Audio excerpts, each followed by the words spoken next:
أعوذ بالله من الشيطان الرجيم بسم الله الرحمن الرحيم ضربت عليهم الذلة أينما ثقفوا إلا بحبل من الله وحبل من الناس وباءوا بغضب من الله وضربت عليهم المسكنة مار دی گئی ان کے اوپر الذلت ذلت اینما ثقفوا جہاں بھی وہ پائے جائیں الا بحبل من اللہ مگر ساتھ رسی اللہ کے وحبل من الناس اور رسی لوگوں سے وباءوا بغضب من اللہ اور وہ لوٹے اللہ کے غصے کے ساتھ وضربت علیہم المسکنہ اور مار دی گئی ان کے اوپر مسکنت سے مراد فقیری نداری مسکینی۔ تو اہل کتاب کی بات چل رہی ہے، اللہ تعالیٰ نے پیچھے اہل کتاب کا ذکر فرمایا ہے اور اللہ نے ان کے کرتوت بیان فرمائے ہیں، اور اللہ نے فرمایا ہے کہ تم نے اہل کتاب کی پیروی نہیں کرنی، اہل کتاب کے نقش قدم پر نہیں چلنا، اور تم اہل کتاب کے نقش قدم پر چل بھی کیسے سکتے ہو جبکہ اللہ نے تمہیں قرآن اور سنت جیسی دولت دی ہے، نبی کریم صلی اللہ علیہ وسلم تم میں موجود ہیں، اللہ کی آیتیں تم پر پڑھی جا رہی ہیں، تو تم اہل کتاب کے پیچھے کیسے چل سکتے ہو؟ پھر اللہ تعالیٰ نے قرآن و سنت پر عمل کرنے کی اہمیت، اعتصام بحبل اللہ کی اہمیت بیان فرمائی، اور فرمایا کہ اس کی وجہ سے امت میں وحدت پیدا ہو سکتی ہے، اعتصام بحبل اللہ اور اللہ کے تقوی سے۔ اور اللہ نے فرمایا کہ امت محمدیہ بہترین امت ہے، لیکن پھر اللہ نے فرمایا کہ اگر اہل کتاب بھی ایمان لے آتے ان کے لیے بہتر ہوتا۔ پھر اہل کتاب کا ذکر شروع ہو گیا۔ پیچھے بھی اہل کتاب کا موضوع جاری تھا، اور اہل کتاب سے وہ جو بحث مباحثہ تھا، وہ جو عیسائیوں کا وفد تھا نجران کا، ان کے ساتھ بحث مباحثہ جاری تھا، تو پھر اب دوبارہ اہل کتاب کی بات شروع ہو گئی ہے۔ اللہ فرماتے ہیں اگر اہل کتاب بھی ایمان لے آتے ان کے لیے بہتر ہوتا۔ اہل کتاب کے اکثر تو فاسق ہیں، لیکن ان میں سے بعض مومن بھی ہیں، لیکن فرمایا کہ تمہیں اہل کتاب سے ڈرنے کی ضرورت نہیں ہے، تمہیں ساری توجہ اپنے ایمان پر، اپنے اللہ اور اپنے رسول کے ساتھ تعلق پر رکھنی چاہیے۔ اگر تمہارا اللہ کے ساتھ تعلق مضبوط ہے، اگر تم قرآن و سنت پر کما حقہ عمل کرتے ہو، پھر تمہیں اہل کتاب سے ڈرنے کی کوئی ضرورت نہیں ہے۔ لن یضروکم الا اذی، پچھلی آیت میں ہم نے پڑھا کہ وہ تمہیں نقصان نہیں دے سکتے۔ اگر وہ تمہیں نقصان دے سکتے ہیں تو تھوڑی سی تکلیف دے سکتے ہیں، کوئی زبان سے کوئی ایسی بات کر دیں جو تمہیں بری لگے، میدان میں وہ کبھی تمہیں شکست نہیں دے سکتے۔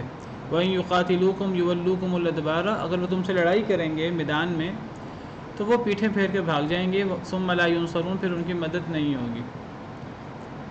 اور یہ جو اللہ نے بات فرمائی کہ ہمیں اہل کتاب سے، کفار سے ڈرنے کی ضرورت نہیں ہے مسلمانوں کو کبھی بھی، ایک مسلمان غیروں سے ڈر بھی کیسے سکتا ہے جب اس کے ساتھ اللہ ہوتا ہے؟ اور جس کے ساتھ اللہ ہو، مسلمان کون ہے؟ اللہ کے دین پر عمل کرنے والا۔ اور اللہ کے دین کے پیچھے کون ہے؟ اللہ رب العالمین۔ جب مسلمان اللہ کے دین پر چلنے والا ہے، اور مسلمان کی زندگی کا مقصد ہی اللہ کے دین پر عمل کرنا اور اللہ کے دین کو غالب کرنے کی کوشش ہے، اور اللہ کے دین کو غالب کرنا کس نے ہے؟ مسلمان تو کوشش کرتا ہے، اللہ نے غالب کرنا ہے۔ جب اللہ نے غالب کرنا ہے اپنے دین کو، اور اسی دین کو غالب کرنے کی کوشش ایک مسلمان کر رہا ہے، تو ایک مسلمان کافر سے اور اہل کتاب سے ہار کیسے سکتا ہے؟ کبھی ہار نہیں سکتا۔ لہٰذا اللہ تعالیٰ بار بار فرماتے ہیں تمہیں اہل کتاب سے ڈرنے کی، کافروں سے ڈرنے کی کوئی ضرورت نہیں ہے۔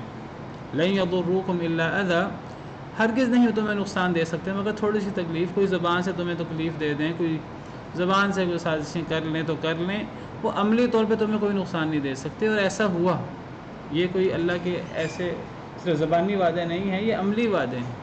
اور ایسا ہوا شروع اسلام میں، یہودیوں کو پہلے جو ہے وہ کس طرح ایک ایک کر کے نکالا گیا اور ان پہ غلبہ پایا گیا اللہ کے حکم سے، حالانکہ وہ بڑے مالدار تھے، بڑے ان کی نفری تھی، لیکن اللہ کے وعدے کے مطابق مسلمان ان پہ غالب آگے۔ پھر عیسائی، روم جو ہے عیسائی تھے، اور وہ کتنی بڑی طاقت تھی، وہ سپر پاور تھی، کیسے اللہ رب العالمین نے مسلمانوں کی مدد کی اور کیسے مسلمان روم پر غالب آئے، صرف روم پر نہیں فارس پر، اور سب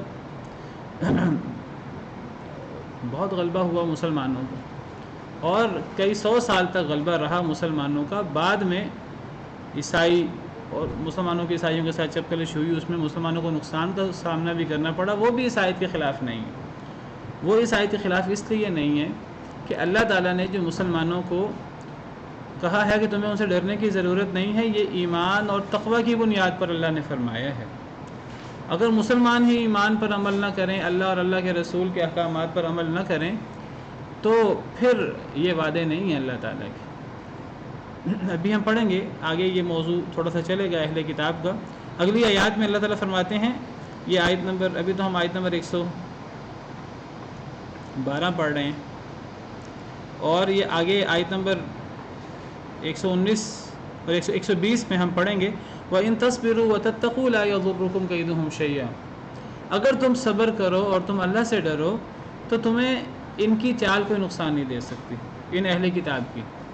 تو ان کی چال ہمیں کب نقصان نہیں دے سکتی، ان کی سازشیں اور ان کی ساری کوششیں وہ ہمیں کب نقصان نہیں دے سکتی، اگر ہم صبر کریں اور ڈریں اللہ تعالیٰ سے، اگر ہمارا تقوی، اللہ رب العالمین سے ڈر ہمارا برقرار ہو، ایمان برقرار ہو، صبر حوصلے کے ساتھ اگر ہم اسلام کے جو احکامات ہیں اگر ہم ان پر عمل کریں تو پھر ہمیں کسی سے ڈرنے کی کوئی ضرورت نہیں ہے۔ لیکن اگر ہم اس پہ عمل نہ کریں تو پھر تو ڈر پیدا بھی ہوگا، اور ڈرنا بھی چاہیے۔ پھر ڈرنا غیروں سے نہیں چاہیے، ڈرنا اپنی بے ایمانی سے اور اپنے فسق و فجور سے ڈرنا چاہیے، اللہ کی ناراضگی سے ڈرنا چاہیے، جس اللہ کی ناراضگی کی وجہ سے ہم ذلیل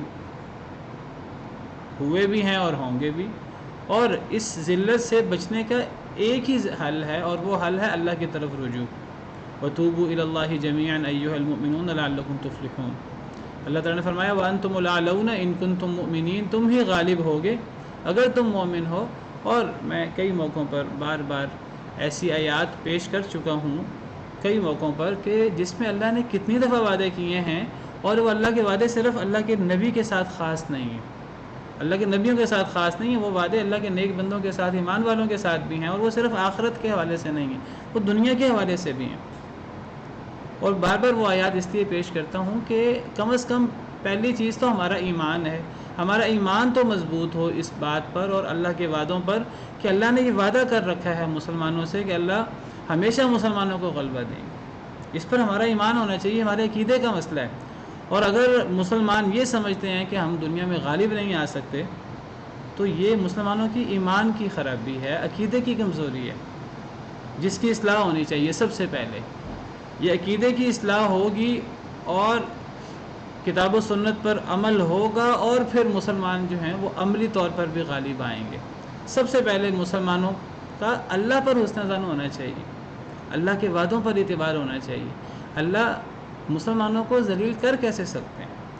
وہ مسلمان جن کے زندگی کا مقصد، جو صحیح مقصد ہے ایک مسلمان کا، اللہ کے دین کو غالب کرنے کی کوشش، اور اللہ کے دین کی مدد کس نے کرنی ہے؟ اللہ نے خود کرنی ہے۔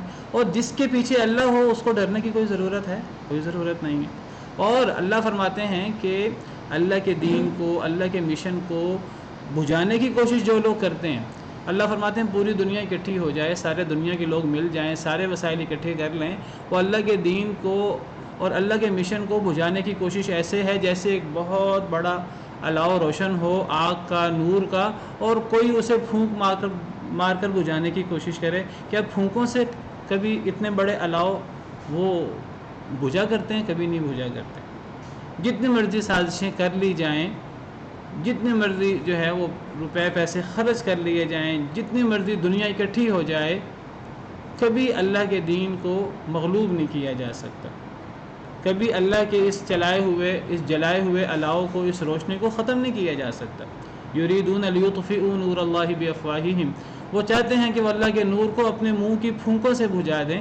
واللہ متم نورہ، اللہ نے اپنے نور کو پورا کرنا ہی کرنا ہے، ولو کرہ الکافرون، چاہے کافر کتنا ہی ناپسند کیوں نہ کریں۔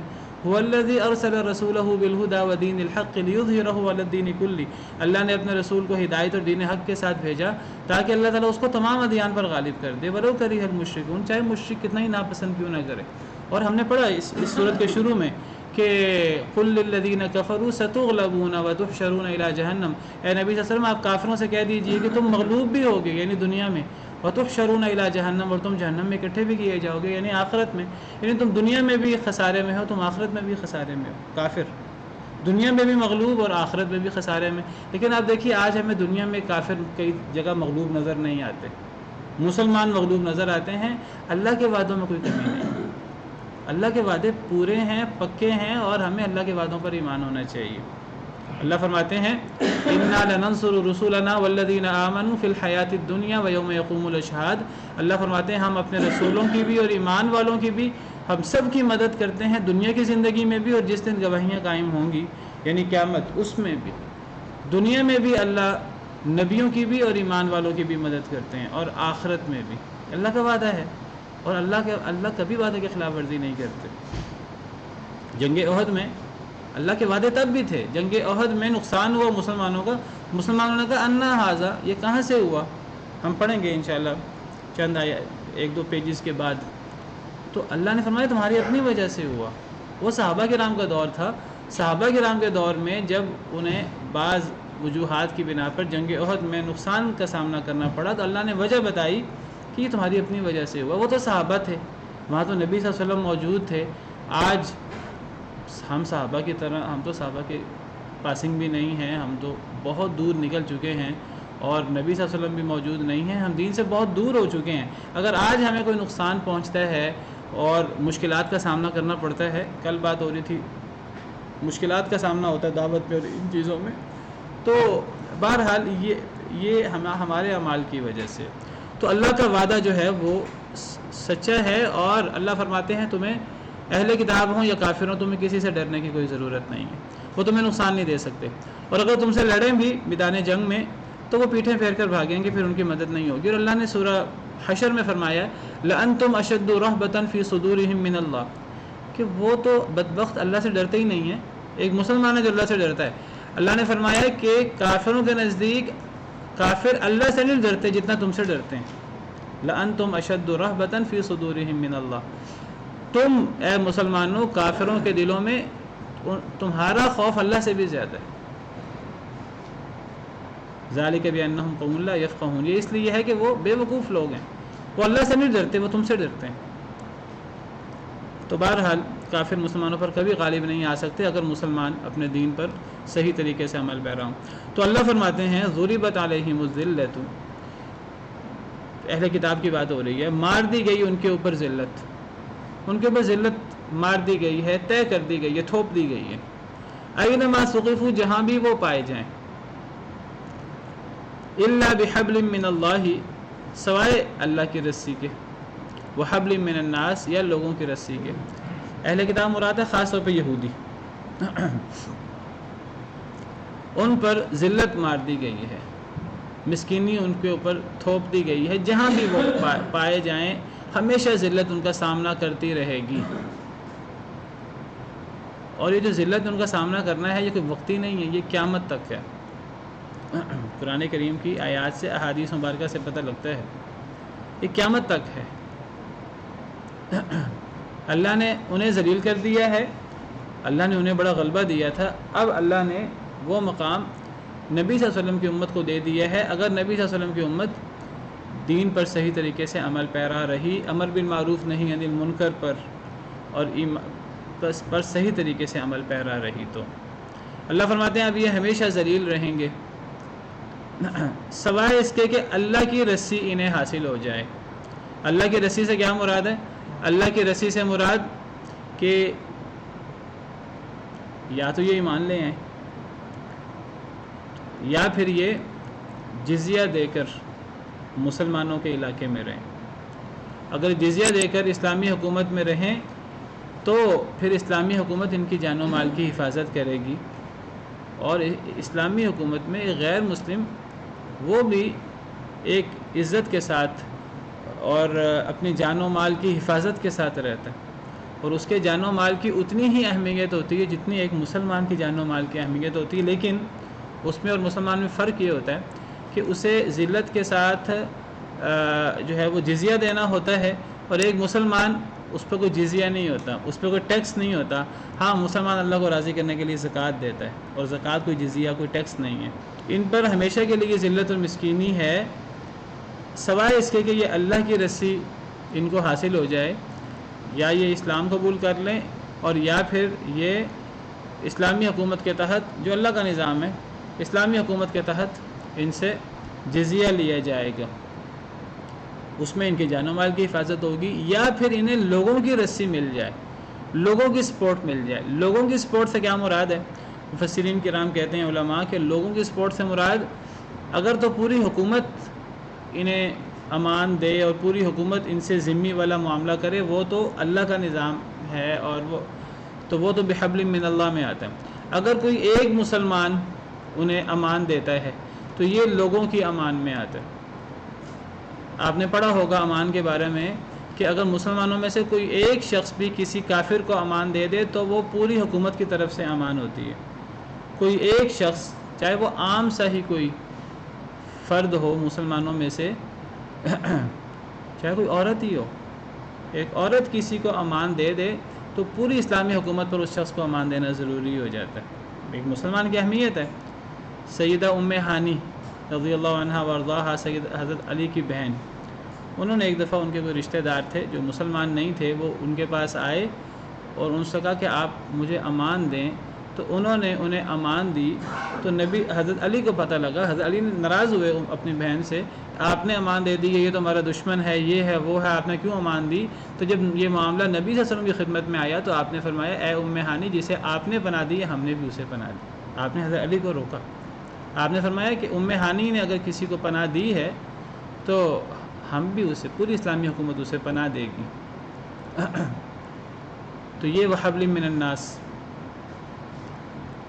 لوگوں کی سپورٹ کوئی انہیں حاصل ہو جائے، اور یہاں لوگوں کی جو سپورٹ ہے وہ مسلمان انفرادی طور پر کوئی سپورٹ کر دیں انہیں تو یا پھر اگر غیر مسلم بھی انہیں سپورٹ کر دیں، انہیں غیر مسلم حکومت کی، غیر مسلم لوگوں کی کوئی سپورٹ حاصل ہو جائے تو شاید وقتی طور پہ وہ اس ذلت سے بچ جائیں، ورنہ ان کے لیے ذلت طے کر دی گئی ہے ہمیشہ کے لیے، یہود کے لیے۔ جیسے آج آپ کو پتہ یہود کچھ 60-70 سال سے وہ برطانیہ اور اب امریکہ کی شے پر وقتی طور پر جو ہے وہ کچھ دنیا کے مفادات جو ہیں وہ لوٹ رہے ہیں، اور یہ وقتی ہے، یاد رکھیے۔ اصل میں اللہ کے ہاں حساب کچھ اور ہے، ہم کسی اور حساب سے دیکھتے ہیں، ہم بڑے جلد باز ہیں، ہم اس کو اپنے حساب سے دیکھتے ہیں۔ اللہ کے ہاں حساب اپنا ہے، وَإِنَّ يَوْمًا عِندَ رَبِّكَ كَأَلْفِ سَنَةٍ مِّمَّا تَعُدُّونَ۔ اللہ کے ہاں تو ایک دن ہمارے 1000 سال کے برابر ہے۔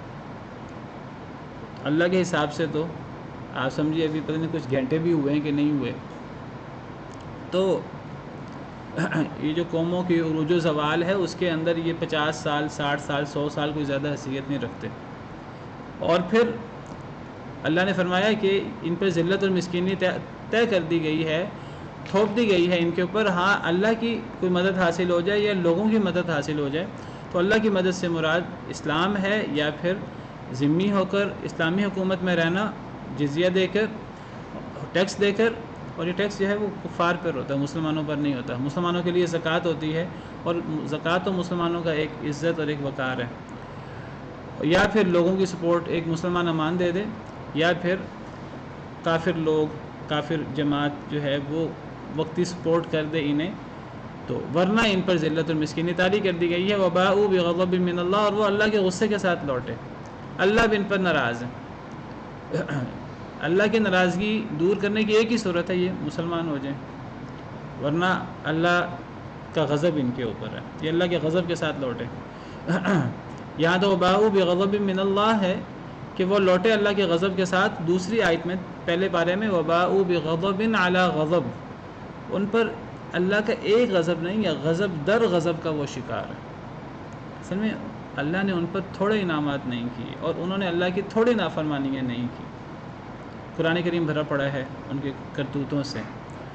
وَضُرِبَتْ عَلَيْهِمُ الْمَسْكَنَةُ، اور مار دی گئی ان کے اوپر مسکنت، مسکینی۔ دیکھیے جب بھی اللہ تعالیٰ قرآن کریم میں یہود کی بات کریں یا عیسائیوں کی بات کریں اور ان کے کرتوتوں کی بات کریں تو اس سے صرف مقصود یہ نہیں ہوتا کہ بس ہم ان پہ نفرین بھیج کے ہم مطمئن ہو کے بیٹھ جائیں. اصل میں ان پرانی قوموں کے تناظر میں مسلمانوں کو اپنے حالات پہ غور کرنا چاہیے. اللہ تعالیٰ بار بار کفار کا ذکر کرتے ہیں, پرانی قوموں کا ذکر کرتے ہیں, یہود کا ذکر کرتے ہیں, عیسائیوں کا ذکر کرتے ہیں. چلیں یہود عیسائی ان کا ذکر کرنے کی وجہ سے سمجھ میں آتی ہے کہ وہ آج بھی موجود ہیں. جو یہود اپنے آپ کو کہتے ہیں اور عیسائی اپنے آپ کو کہتے ہیں, یہود عیسائیوں کا اہل کتاب کا ذکر کرنے کی ایک وجہ یہ ہے کہ وہ آج بھی موجود ہیں. لیکن اللہ تعالیٰ بہت سے ایسے لوگوں کا ذکر کرتے ہیں جو آج موجود ہی نہیں ہیں. اللہ تعالیٰ آل فرعون کا ذکر کرتے ہیں قرآن میں جگہ جگہ. حضرت نوح علیہ السلام کی قوم کا ذکر کرتے ہیں اللہ تعالیٰ جگہ جگہ. حضرت لوط علیہ السلام کی قوم کا ذکر کرتے ہیں. حضرت شعیب علیہ السلام کی قوم کا ذکر کرتے ہیں. حضرت ہود, حضرت صالح علیہ السلام اور دیگر اللہ تعالیٰ ظالم قوموں کا تذکرہ کرتے ہیں قرآن میں جگہ جگہ. حضرت موسیٰ اور فرعون کا قصہ تو جگہ جگہ قرآن میں سب سے زیادہ اگر کوئی قصہ موجود ہے تو حضرت موسیٰ اور فرعون کا. حالانکہ فرعون کی قوم تو آج موجود نہیں ہے.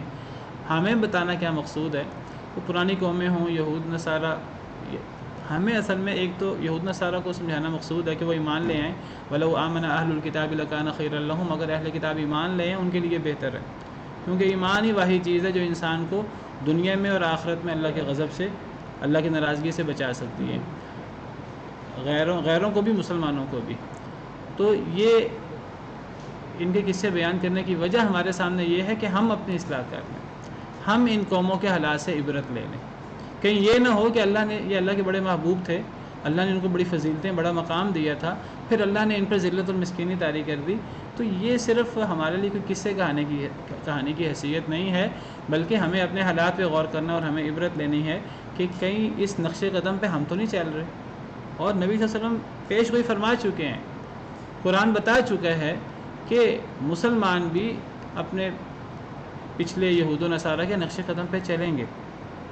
نبی صلی اللہ علیہ وسلم کا ارشاد الا تتبعون سنن من کان قبلکم, تم اپنے سے پہلے لوگوں کی نقش قدم پر چلو گے. صحابہ کرام نے پوچھا یہود و نصارہ مراد ہے؟ آپ نے فرمایا اور کون؟ یہود و نصارہ ہی مراد ہیں. تم ان کے نقش قدم پر چلو گے. جس طرح ایک تسمہ دوسرے تسمہ کے برابر ہوتا ہے, تم بالکل اس طرح یہود و نصارہ کی طرح ہو جاؤ گے. اللہ معاف کرے. یہود 71 فرقوں میں بٹے, عیسائی 72 فرقوں میں, مسلمان 73 فرقوں میں بٹیں گے, ایک قدم آگے بڑھ کر. اور فرمایا اگر وہ اللہ معاف کرے کسی نے اپنی ماں سے زنا کیا ہوگا تو اس امت میں بھی ایسا ہوگا. ولیعذ باللہ. وہ سود کھاتے تھے, ہم بھی کھاتے ہیں, اللہ معاف کرے. وہ حرام کھاتے تھے, رشوتیں کھاتے تھے, ہم بھی کھاتے ہیں, اللہ معاف کرے. پرانی قوموں کی کون سی خرابی ہے جو آج مسلمانوں میں موجود نہیں ہے؟ شرک سب سے بڑا جرم ہے, اور شرک کے بعد بد عملی اور باقی چیزیں لے لیجئے. قوم لوط کا عمل ہو, قوم شعیب کا عمل ہو, ناپ تول میں کمی کرنا, کون سا ایسا عمل ہے جو پرانی قوموں میں تھا آج مسلمانوں میں نہیں ہے؟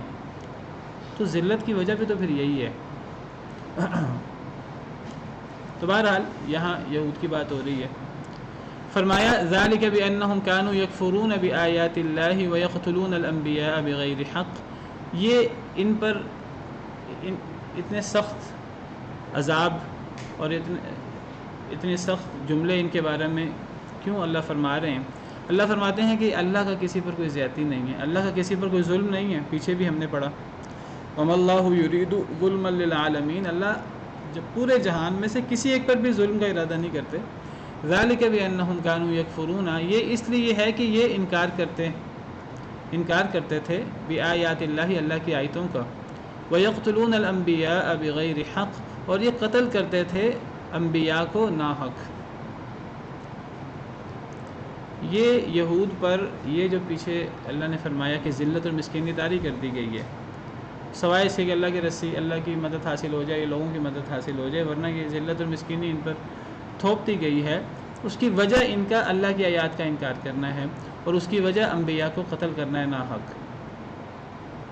دیکھیے اللہ کی آیات کے انکار سے کیا مراد ہے؟ یعنی ایمان نہ لانا, قرآن پر ایمان نہ لانا, نبی صلی اللہ علیہ وسلم پر ایمان نہ لانا, نبی صلی اللہ علیہ وسلم کے جو معجزات تھے ان پر ایمان نہ لانا. معجزات کا مقصد یہ تھا کہ ان معجزات کو دیکھ کر نبی صلی اللہ علیہ وسلم پر ایمان لایا جائے, قرآن کریم پر ایمان لایا جائے, قرآن کریم کے میں جو اللہ تعالیٰ کے احکامات ہیں ان پر ایمان لایا جائے۔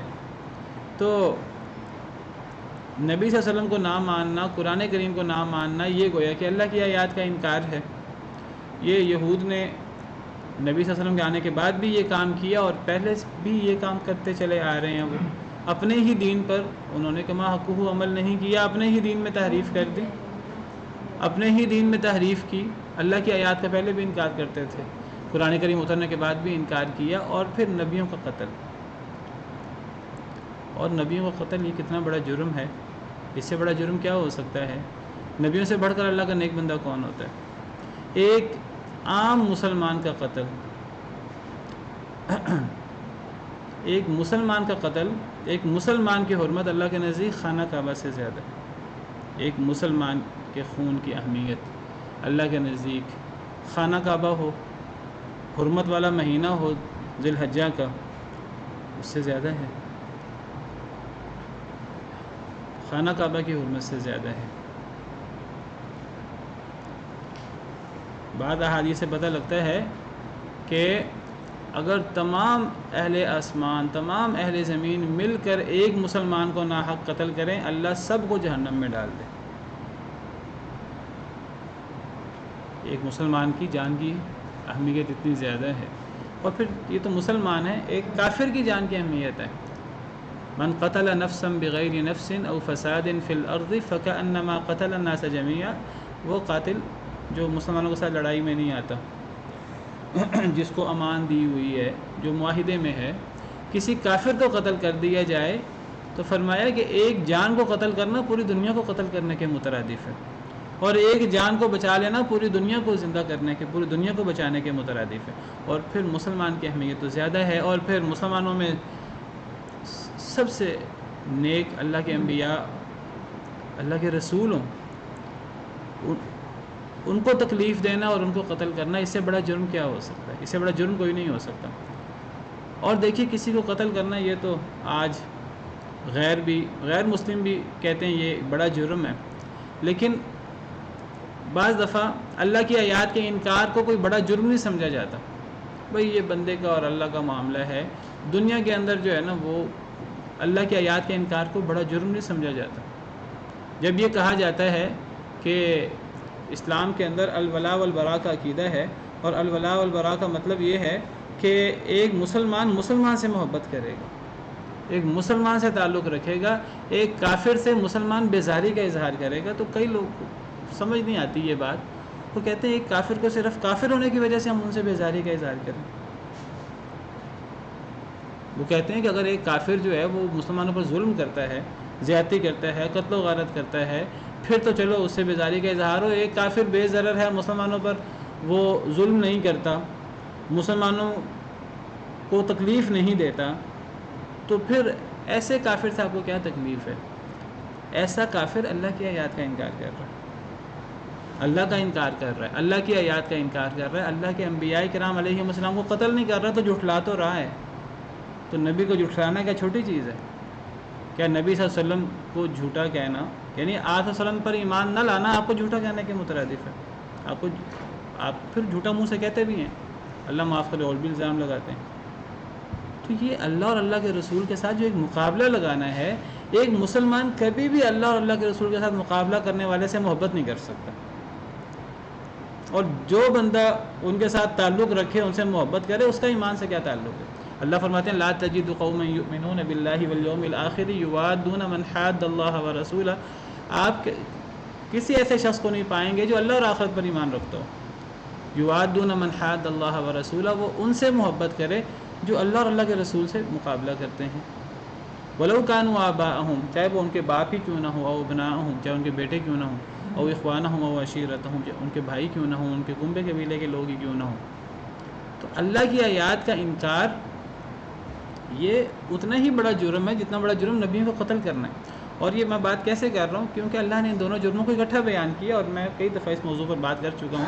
قرآن کریم میں جب دو جرم اکٹھے بیان ہوتے ہیں تو وہ دو عمل اکٹھے بیان ہونے، ایک عمل تو گویا کہ وہ عمل اہمیت میں اگر نیک عمل ہوں تو وہ قریب قریب ہوتے ہیں، اگر دو جرم اکٹھے بیان ہوئے ہوں تو وہ جرم قریب قریب ہوتے ہیں۔ تو نبیوں کو قتل کرنا تو بہت بڑا جرم ہے، ہر بندہ کہے گا یہ بہت بڑا جرم ہے، کافر بھی کہے گا بڑا جرم ہے، تو اللہ کی آیتوں کا انکار یہ اتنا ہی بڑا جرم ہے۔ اور ان کے اوپر اللہ کے اس غضب کی وجہ یہ کہ اللہ کی آیات کا انکار کرتے ہیں اور لا علمی میں نہیں کرتے، جانتے بوجھتے کرتے ہیں۔ تو یہ اللہ کی آیات کا انکار کرتے تھے اور نبیوں کو قتل کرتے تھے ناحق۔ ذالک بما عصوا، یہ اس لیے ہے، اس وجہ سے ہے جو یہ نافرمانیاں کرتے رہے، وکانوا یعتدون، اور جو وہ حد سے بڑھتے رہے، یہ ان کے جرم ہے۔ تو اس وجہ سے ان پر اللہ کا یہ غضب نازل ہوا۔ تو اس کا مطلب ہے کہ یہ اللہ نے جب وجوہات بیان کر دیں اللہ کے غضب کی، تو یہ وجوہات جس میں بھی پائی جائیں گی اس پر اللہ کا غضب ہوگا۔ اللہ کی کسی خاص قوم سے کوئی اللہ کی ٹسل تو نہیں ہے کسی کے ساتھ، وہ تو ان اعمال کی وجہ سے ہے۔ یہ اعمال جس میں بھی پائے جائیں گے تو اس پر اللہ کی طرف سے ذلت اور مسکینی اور غضب طاری ہو جائے گا، والعیاذ باللہ۔ جو اللہ کی نافرمانی کرے، جو حد سے بڑھے، جو اللہ کی آیات کا انکار کرے، نبی تو اب موجود نہیں ہے،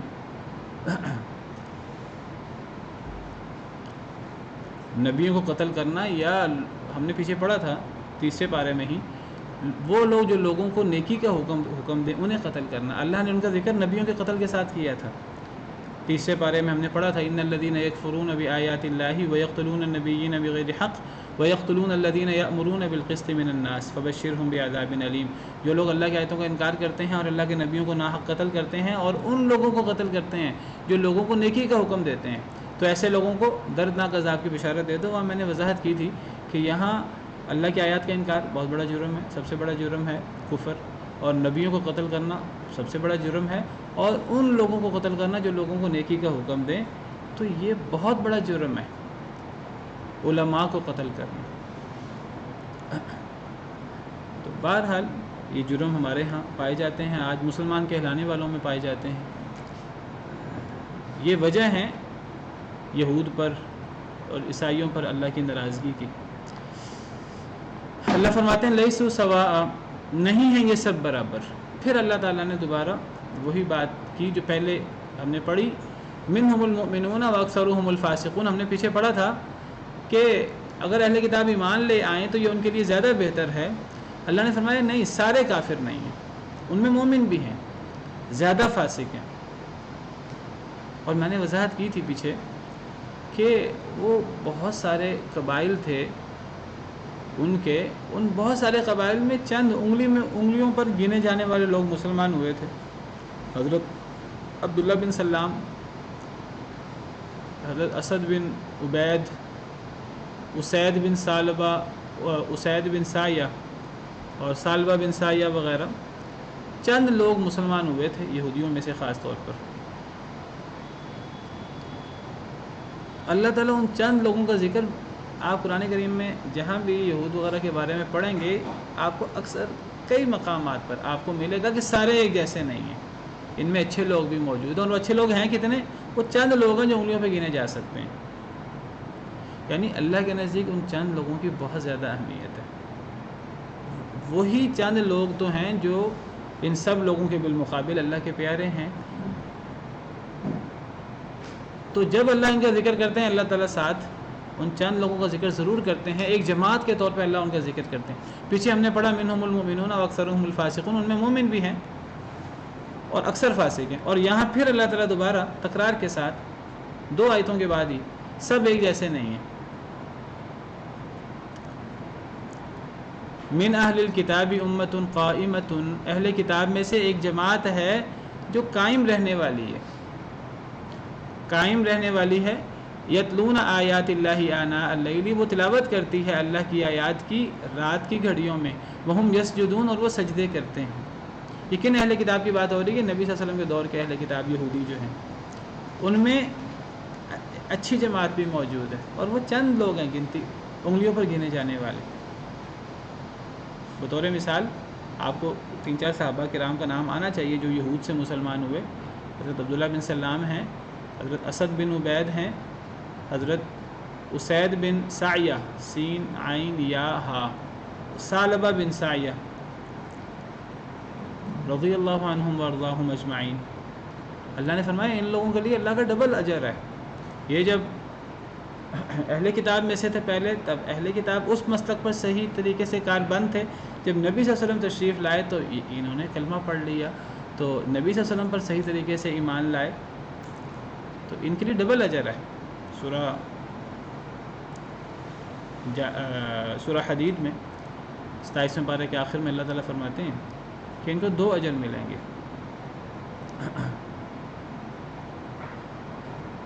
تو فرمایا سب ایک جیسے نہیں ہیں، اچھے لوگ بھی موجود ہیں. اس سے پتہ لگتا ہے کہ جب برے لوگوں کا ذکر کیا جائے کسی بھی گروہ میں تو ہمیشہ بروں کا ذکر نہیں کرنا چاہیے. اگر اچھے لوگ میں چاہے تھوڑے ہوں، ان اچھے لوگوں کا ذکر ضرور کرنا چاہیے. اگر ہم سیاستدانوں کا یا کسی گروہ کا ذکر کرتے ہیں اور ہم کہتے ہیں ان میں برے لوگ زیادہ ہیں، تو ہمیں کہنا چاہیے کہ الا ماشاء اللہ، یا ان میں اچھے لوگ بھی موجود ہیں، چاہے وہ تھوڑے ہی کیوں نہ ہوں، چاہے وہ انگلیوں پر گنے جانے والے ہی کیوں نہ ہوں. میں کسی گروہ کی بات کر دی، میرا مراد کسی کو پوائنٹ آؤٹ کرنا نہیں ہے. بعض دفعہ ہمارے ہاں ایک طریقہ ہے، ہم کسی گروہ کے بارے میں عمومی بات کر دیتے ہیں. تو اللہ تعالیٰ تو اہل کتاب کی بات کرتے ہوئے، وہ اہل کتاب جن پر اللہ فرماتے ہیں ان پر اللہ کی طرف سے غضب نازل ہوا، اللہ کی طرف سے ذلت اور مسکین، اللہ تعالیٰ ان میں اچھے لوگوں کا ذکر کر رہے ہیں، چاہے وہ تھوڑے ہی ہیں. سب ایک جیسے نہیں ہیں. اہل کتاب میں ایک ایسی جماعت بھی ہے جو قائم ہے. قائم سے مراد بعض علماء لیتے ہیں کہ راتوں کو قیام کرنے والی، کیونکہ آگے یتلون آیات اللہ آناء اللیل کے الفاظ بھی ہیں، وہ تلاوت کرتے ہیں اللہ کی آیات کی رات کی گھڑیوں میں. بعض کہتے ہیں قائم سے مراد یعنی اللہ کے احکامات پر قائم ہے، اللہ کے احکامات پر عمل کرنے والی، جو اللہ کا حکم ہے اس پر وہ سر جھکاتے ہیں. اور یتلون آیات اللہ آناء اللیل سے مراد رات کا قیام ہے، راتوں کو قیام بھی کرتے ہیں، اللہ کی آیتوں کی تلاوت کرتے ہیں رات کی گھڑیوں میں. پتہ لگا رات کا قیام کرتے ہیں، اور یہ بھی پتہ لگا رات کے قیام میں زیادہ بڑا حصہ قرآن کی تلاوت کا ہونا چاہیے، اور وہ رات کی گھڑیوں میں اللہ کی آیتیں تلاوت کرتے ہیں. وہم یسجدون، اور وہ سجدہ کرتے ہیں. سجدہ کی فضیلت پتہ لگی، اللہ نے سجدے کو بڑے اہتمام کے ساتھ بیان فرمایا. وہ سجدہ کرتے ہیں. ممکن ہے سجدے سے مراد نماز ہو، جوز بول کے کوئی مراد لیا ہو، بہرحال سجدہ نماز کا ایک بڑا اہم حصہ ہے. اللہ کے سامنے جھکتے ہیں. یؤمنون باللہ والیوم الآخر، وہ ایمان لاتے ہیں اللہ کے ساتھ بھی، والیوم الآخر اور آخرت پر بھی. وَيَأْمُرُونَ بِالْمَعْرُوفِ وَيَنْهَوْنَ عَنِ الْمُنْكَرِ، اور وہ حکم دیتے ہیں معروف کا اور وہ روکتے ہیں برائی سے. وَيُسَارِعُونَ فِي الْخَيْرَاتِ، اور وہ جلدی کرتے ہیں نیکیوں میں. تو یہ سارے نیک اعمال ہیں. تو یہ نیک اعمال اہل کتاب میں بھی کچھ لوگ ہیں جو پچھلے لوگوں کی طرح نہیں ہیں، وہ بڑے نیک ہیں. تو وہ اللہ پر بھی ایمان لاتے ہیں، آخرت پر بھی ایمان لاتے ہیں، امر بالمعروف بھی کرتے ہیں، نہی عن المنکر بھی کرتے ہیں. کیونکہ امر بالمعروف کرنا، نہی عن المنکر، اب وہ امت محمدیہ میں شامل ہیں، اور ان امت محمدیہ میں جو ایمان لا چکی ہے تو وہ بھی امر بالمعروف نہی عن المنکر کرتے ہیں.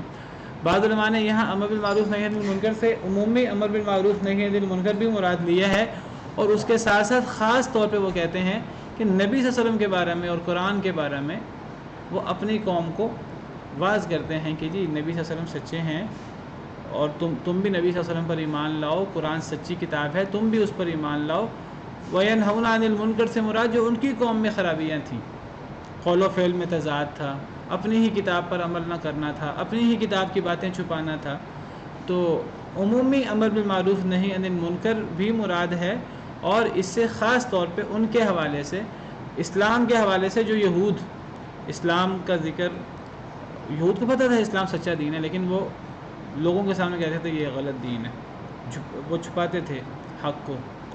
تو یہ بعض علماء کہتے ہیں یہاں امر بالمعروف نہی عن المنکر سے مراد مخصوص جو یہود کے معاملات تھے، خاص ان معاملات میں وہ انہیں امر بالمعروف نہی عن المنکر کرتے تھے. وَيُسَارِعُونَ فِي الْخَيْرَاتِ، اور وہ جلدی کرتے تھے نیکیوں میں. وَأُولَٰئِكَ مِنَ الصَّالِحِينَ، یہی لوگ ہیں من الصالحین، نیک لوگوں میں سے. یہی نیکوکاروں میں سے ہیں۔ تو اللہ فرماتے ہیں سب ایک جیسے نہیں ہیں، اہل کتاب میں سے بھی کئی لوگ ایمان لے آئے نبی صلی اللہ علیہ وسلم پر، قرآن پر، اور وہ وہی کام کرتے ہیں جو مسلمان کرتے ہیں۔ یہاں کسی کو مغالطہ نہ ہو کہ یہاں نبی صلی اللہ علیہ وسلم پر ایمان کا ذکر نہیں ہے، یہاں قرآن پر ایمان کا ذکر نہیں ہے۔ یہاں قرآن پر ایمان مراد ہے، یتلون من اہل الکتاب امۃ قائمۃ یتلون آیات اللہ آناء اللیل سے مراد کیا ہے؟ قرآن مراد ہے، کیونکہ نماز میں ان آیات سے مراد تورات انجیل تو نہیں ہے۔ ان آیات سے کیا مراد ہے؟ قرآن کریم کی آیات مراد ہے نا۔ تو قرآن کریم پر ایمان مراد ہے، جب وہ نماز پڑھیں گے رات کو، جب وہ نماز پڑھتے ہیں رات کو تو قرآن کی آیتیں تلاوت کرتے ہیں، تو قرآن پر ایمان ہوا تو قرآن پڑھتے ہیں نا۔ اور پھر نبی صلی اللہ علیہ وسلم پر ایمان، یؤمنون باللہ میں ہر چیز آ جاتی ہے، نبی صلی اللہ علیہ وسلم پر ایمان بھی اس میں آتا ہے۔ کوئی بندہ کہ نہیں یہاں نہیں ہے، تو قرآن کریم کی دیگر آیات میں اللہ تعالیٰ نے یہود و نصارہ کا ذکر کیا۔ سورہ اعراف میں اللہ یہود و نصارہ کا ذکر کرتے ہوئے فرماتے ہیں کہ الذین یتبعون الرسول النبی، اللہ فرماتے ہیں کہ اللہ قیامت کے دن کن لوگوں کو بخشیں گے؟ اللہ فرماتے ہیں الذین یتبعون الرسول النبی الامی الذی یجدونہ مکتوبا عندہم فی التوراۃ والانجیل، اللہ قیامت کے دن ان لوگوں پر اپنی رحمت کریں گے جو نبی امی محمد صلی اللہ علیہ وسلم پر ایمان لاتے ہیں۔ تو قیامت کے دن اللہ کی رحمت کے حصول کے لیے، جنت کے حصول کے لیے نبی صلی اللہ علیہ وسلم پر ایمان لانا ضروری ہے۔ نبی صلی اللہ علیہ وسلم پر ایمان لائے بغیر، قرآن پر ایمان لائے بغیر جنت نہیں مل سکتی، آخرت کی کامیابی نہیں مل سکتی۔ اور اس سلسلے میں آیات کو اکٹھا کرنا چاہیے، کسی ایک آیت سے غلط مفہوم لے لینا۔ بعض لوگ بعض آیات سے غلط مفہوم لے لیتے ہیں۔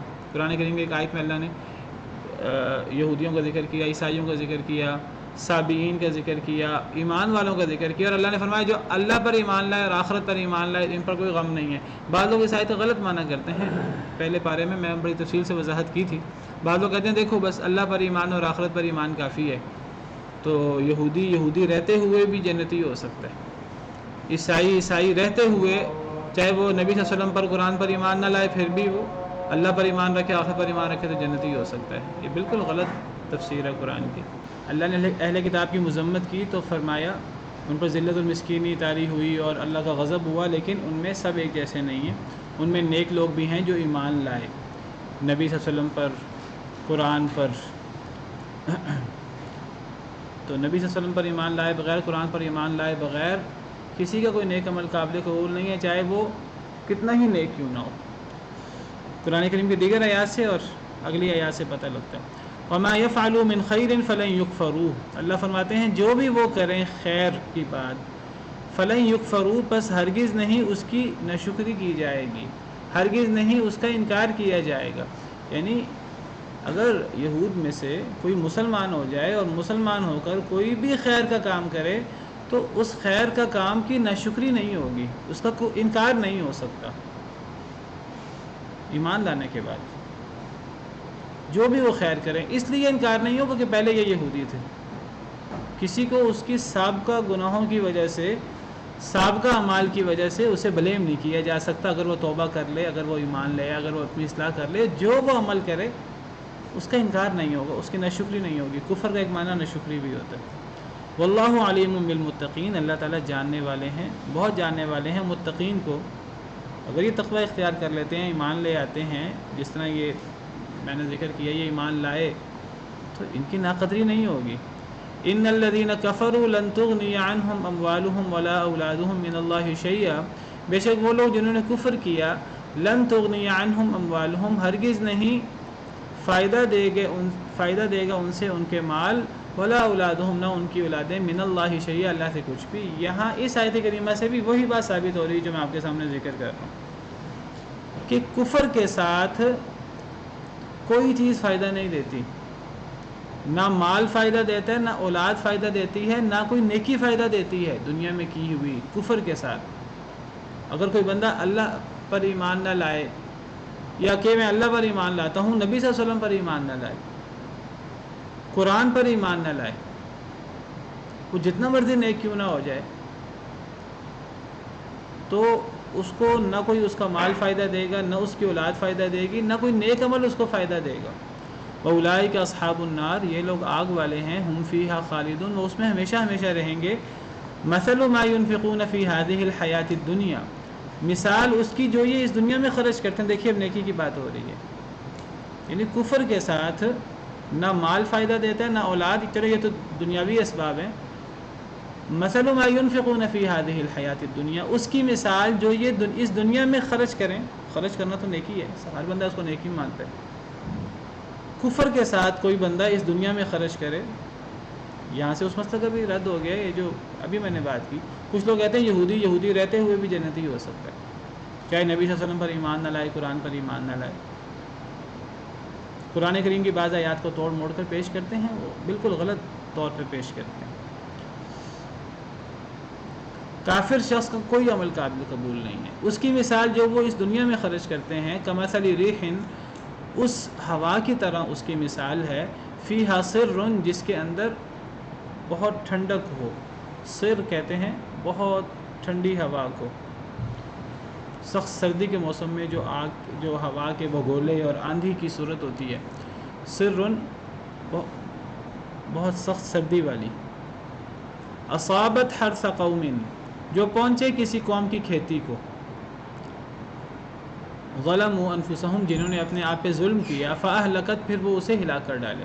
یعنی اگر یہ لوگ کافر لوگ کفر کے ساتھ نہ ان کو مال فائدہ دیں گے نہ ان کو ان کی اولادیں فائدہ دیں گی، نہ ان کو ان کے خرچ کرنا کسی پر فائدہ دے گا،